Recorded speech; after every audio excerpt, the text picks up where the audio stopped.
Now it is about key principles of effective assessment. Slide show में गलत यहाँ principle लिखा हुआ है, sorry for that, rectify. So key principles of effective assessment, not principle. This सब है. Key principles of effective assessment contains number 1, assessment to measure competencies and learning outcomes to attain curricular goals. ये principles है, assessment का principles है. और अभी हमने आपको कई एग्जाम्पल्स दिए कि हम लोग थ्योरी में क्या और व्यवहार में क्या. Assessment to measure competencies and learning outcomes to attain curricular goal. मतलब हम कंपिटेंसी को मेजर करें और फिर लर्निंग आउटकम्स को मेजर करें ताकि हम अपने क्यूरिकुलर गोल्स को अटेन कर सकें. ये असेसमेंट का प्रिंसिपल होना चाहिए. दूसरा प्रिंसिपल कहता है assessment be constructive, developmental and learning focused. मतलब तीन चीज़ कितनी बड़ी बात है और हम लोग कर क्या रहे हैं. It must be constructive. मतलब स्टूडेंट में चीज़ों को कंस्ट्रक्ट करने की एबिलिटी भी डेवलप असेसमेंट से होगा. इसीलिए हम लोगों ने वहाँ कहा कि teaching and testing have to go together. And developmental, student का डेवलपमेंट हो, टीचर का डेवलपमेंट हो, क्योंकि टीचर भी लर्न करते हैं उससे, फीडबैक से. And it must be learning focused and learning in not only in one dimension, not recall and recognition. That is translation, interpretation and like that as well.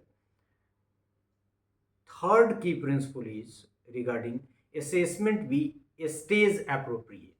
Obvious है कि छोटा बच्चा जो है, जो हमारी लर्निंग स्टार्ट होती है या डेवलपमेंटल स्टेजेस जो स्टार्ट होता है वो मेमोरी से स्टार्ट होता है. तो छोटे बच्चे में रिकॉल और रिकॉग्निशन के क्वेश्चन तो अधिक होंगे ना. लेकिन यहाँ हायर ऑर्डर के क्वेश्चन जिसकी चर्चा हम लोग करते हैं एजुकेशन में कि ट्रांसलेशन इंटरप्रिटेशन से ऊपर बढ़ते हुए एनालिसिस, सिंथेसिस और इवैल्यूएशन वगैरह के लेवल के क्वेश्चंस भी पूछे जाने चाहिए. सो असेसमेंट भी स्टेज स्पेसिफिक.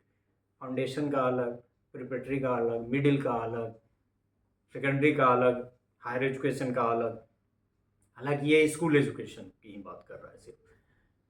फिर next principle, assessment to accommodate a student diversity, जिसको हमने वहाँ कहा क्या, no hard separation between curricular and extra, holistic assessment का जो कंसेप्ट है, डाइवर्सिटी.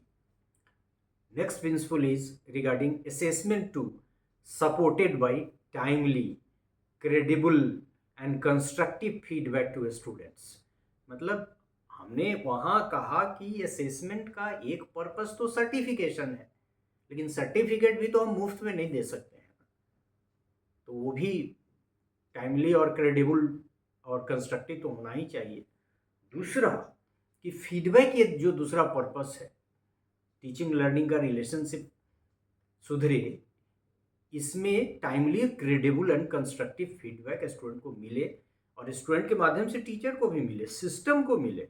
जैसे हमने ये फीडबैक जानबूझ के दिया, यूजीसी को दे रहे हैं, कंट्री को दे रहे हैं, because I am a teacher educator. जो हमारा 35 साल का अनुभव है, वैसे ही नहीं ना, हमने पढ़ा भी है, हमने पढ़ाया भी, हमने इवेल्युएशन को समझा है. And the last principle as mentioned under the head key principles of effective assessment is assessment to support student learning in meaningful aggregation and और समेशन.